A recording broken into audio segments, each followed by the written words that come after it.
Macron on the brink, panicked French leader attacked over failed vaccine rollout. Emmanuel Macron's bungled response to the coronavirus pandemic, particularly France's sluggish rollout of the vaccine, is damaging him politically, an expert in French politics has said.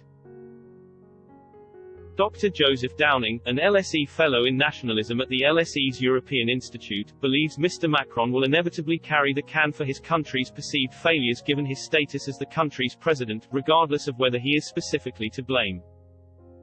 Mr. Macron's woes are neatly encapsulated in a league table published by Our World in Data, indicating an inoculation rate of 0.6 per 100 people as of yesterday.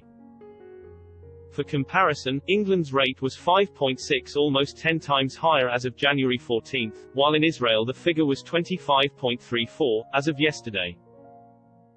Also as of yesterday, 388,370 people in France had received the vaccine from a country with a population of just over 65 million. In the UK, the figure for January 14 was 3.68 million out of a country with a population of 67.89 million. Dr. Downing told Express.co.uk, "There are two things here which are problems for him.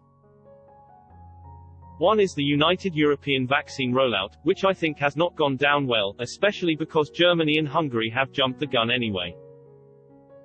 The fact that Germany would jump the gun just makes it look ridiculous, and it looks ridiculous already because surely this is not the time for bureaucratic unity, it's the time to get injections to people as soon as possible."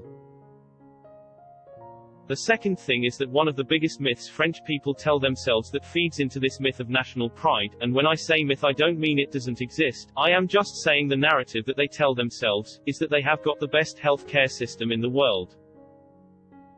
Dr. Downing said there was no doubt France did have a good health system, but the slow deployment of the vaccine was extremely damaging to Mr. Macron and his government.